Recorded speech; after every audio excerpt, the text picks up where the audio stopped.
मध्य प्रदेश उच्च न्यायालय के अधिवक्ता विवेक तिवारी अपने पूर्व निर्धारित ऐलान के बाद 6 दिसंबर शौर्य दिवस के अवसर पर मुस्लिम बाहुल्य इलाके से होते हुए बूढ़ी खेरमाई माता के दर्शन हेतु मंदिर पहुंचे। यहां पर उन्होंने माता का पाठ किया और ध्वज माई को अर्पण किया।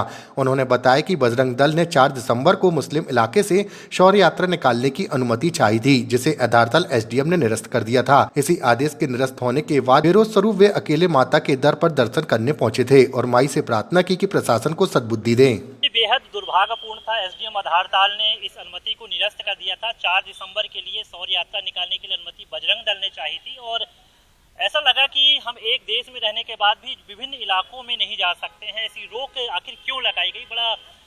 मेरे को बड़ा खराब लगा इस अनुमति को निरस्त कर देने के बाद। और उसके बाद मैंने फेसबुक में ऐलान किया था कि ठीक है, आपने बजरंग दल को अनुमति नहीं दी तो मैं अकेले ध्वज लूंगा भगवा और उन मुस्लिम इलाकों से पहुंचूंगा और माई बूढ़ी खेर माई को ध्वज अर्पित करूंगा। और इस संकल्प के साथ आज मैं शौर्य दिवस के अवसर पर निकला था और काफ़ी कसमकस का दौर चला और मुझे रोकने की भी कोशिश की गई, लेकिन अंततः जो मेरा संकल्प था वह पूर्ण हुआ। मैं बूढ़ी खेर माई माता के दर्शन करने पहुंचा, वहां ध्वज मैंने अर्पित किया और माई का पाठ वहां पर किया। कहने का मतलब है कि एक सामाजिक जो सद्भाव होता है उसको कायम करने की कोशिश यहाँ पर की जानी चाहिए थी और एक ऐसा माहौल बनाने की कोशिश क्यों की जा रही थी कि वहाँ पर किसी प्रकार का उपद्रव हो जाएगा, वहाँ पर पत्थरबाजी हो जाएगी। इतना संवेदनशील बताने की जरूरत वहाँ पर नहीं थी। मेरे पास मुस्लिम जो कुछ बाहुल्य क्षेत्रों के जो लोग बसे हैं, मुस्लिम लोग हैं, उन्होंने स्वयं कहा था कि आप आइए, हम आपका स्वागत करेंगे, लेकिन फिर भी मैं सिंगल अकेले गया था और माई को अर्पित किया। मेरा किसी प्रकार का कोई वो नहीं था। मैं ये बताना चाह रहा था कि आप विभाजन की नीति को मत कीजिए। शौर्य दिवस के अवसर पर आप इन यात्राओं को मत रोकिए।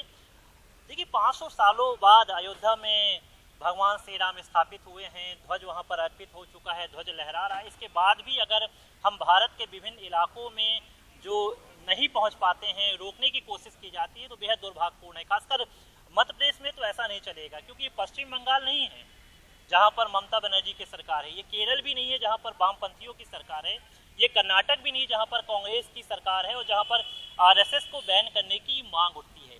ये मध्य प्रदेश सरकार है जो कि शांति के लिए जानी जाती है और बहुत ही अच्छा माहौल बनता है।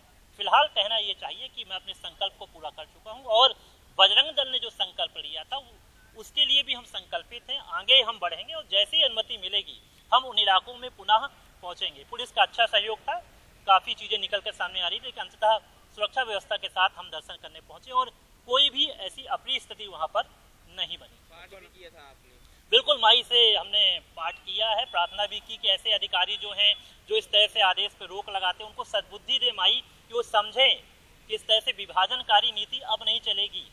जबलपुर के इस मुस्लिम इलाके को आप पाकिस्तान का कराची मत बनाइए, आप सद्भाव पैदा कीजिए, जो मैंने किया वहाँ पर। और कई लोगों ने कहा, इसलिए ऐसी परिस्थिति नहीं होती, लेकिन परिस्थिति बनाने का काम प्रशासन करता है, सरकार कभी वो नहीं करती। तो इन सब चीज़ों को रोकना पड़ेगा और पूरी सफलता हमें। व्यवस्थाएं जो अच्छी हो सकती हैं, अच्छी तरीके से वहाँ पर माई के दर्शन हो सके, वो तमाम व्यवस्थाओं को प्रशासन को करना चाहिए। वो प्रशासन का विषय है। हमारा विषय ये है कि सामाजिक सद्भाव बना के रखिए और हिंदुओं को खासकर, सनातनियों को खासकर आप रोकने की कोशिश मत कीजिए।